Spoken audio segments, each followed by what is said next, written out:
के रूप में विराजमान है।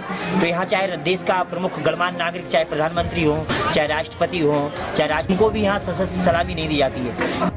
केवल ओरछा नगरी में एकमात्र ऐसी जगह है जहां रात को भी राम जी को सशस्त्र सलामी दी जाती है। और ऐसा यहाँ के प्राचीन लोगों का कहना ये भी है कि अगर कोई यहाँ आकर के सलामी ले लेता है तो उसका पद जो है उसी समय समाप्त हो जाता है। ये छोटी सी बात सुनकर ही आप राम राजा सरकार के रुतबे से वाकिफ हो जाएंगे।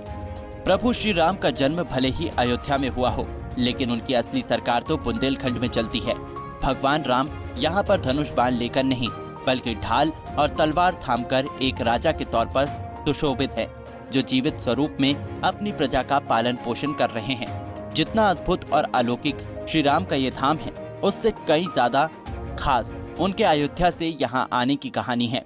आइए सबसे पहले आपको वो कहानी सुनाते हैं कि कैसे यहाँ की रानी गणेश कुंवर अपने प्रभु को यहाँ से लेकर आई थी। संवत 1631 में ओरछा स्टेट की रानी कुंवरी गणेश राम भक्त थी। एक दिन रानी ने राजा मधुकर शाह से अयोध्या जाने की जिद की, जिस पर राजा ने कहा कि राम सच में हैं तो ओरछा लाकर दिखाओ। इसके बाद महारानी कुंवरी गणेश ने अयोध्या जाकर कठिन तप किया। 21 दिन बाद भी कोई परिणाम नहीं मिला तो वो सरयू नदी में कूद गई, जहां भगवान श्री राम बाल स्वरूप में उनकी गोद में बैठ गए। इसके बाद भगवान कुछ शर्तों के साथ ओरछा आने को तैयार हो गए। और ये कहानी शुरू होती है जब रानी यहाँ से राजा से शर्त के आधार पर जब अयोध्या पहुँचती हैं और एक हट करती हैं, एक मात्र हट जिसे मान सकते हैं कि हमारी गोद में भगवान आपको आकर के ओरछा चलना पड़ेगा, ओरछा धाम की बुंदेलखंड की धरा पर ओरछा धाम को अपनी राजधानी बनानी पड़ेगी। उस हट के उनकी भक्ति के समक्ष कहते हैं कि भगवान भक्तों के बस में होते हैं। उसी भावना के वशीभूत होकर के भगवान उनकी गोद में माँ सरयू के अंदर से प्रकट हुए और रानी उनको पुष्य नक्षत्र में यहाँ पर लेकर के आई। उनके लिए जो मंदिर बनाया गया चतुर्भुज मंदिर, उसमें वो रात्रि होने के कारण जब रानी का आगमन हुआ और जब उनको ओरछा के जो रसोई थी राज परिवार की, उस रसोई में स्थापित किया गया और वही बाद में मंदिर बन गया, क्योंकि भगवान ने शर्त रखी थी प्रकट होते हुए कि सिर्फ पुष्य नक्षत्र में ही हम चलायमान रहेंगे, शेष समय हम स्थूल रहेंगे, स्थिर रहेंगे।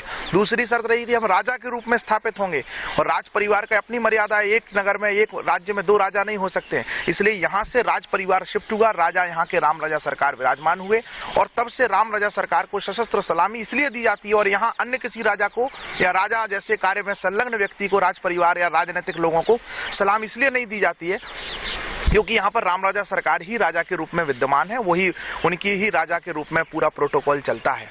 यह ओरछा धाम के बारे में एक मधुकर शाह महाराज की रानी कुंवर गणेश अवधपुरी से ओरछा लाई अवध नरेश, ये तुलसीदास जी द्वारा लिखा गया यह दोहा अपने आप में एक प्रमाणित करता है कि वो यहाँ से अवध नरेश को लेकर के आई हैं। वो भगवान को या बाल्यकाल के रूप में लेकर जरूर आई हैं, बाल गोदी में लेकर के आई हैं, लेकिन राजा के रूप में प्रकट उन्होंने बाल्य के रूप में किया, लेकिन विद्वान यहाँ पर राजा के रूप में भगवान राम हुए हैं और इसीलिए राम राजा सरकार के रूप में पूरे विश्व में ओरछा धाम को जाना जाता है। पिछले लगभग 400 सालों से यहाँ पर राजा राम का दरबार लगता है। महाराजा भक्तों की मनोकामना सुनकर उसे पूर्ण करते हैं। यही वजह है कि यहाँ पर सिर्फ देश ही नहीं बल्कि विदेशों से श्रद्धालु आकर अपना शीर्ष झुकाते हैं।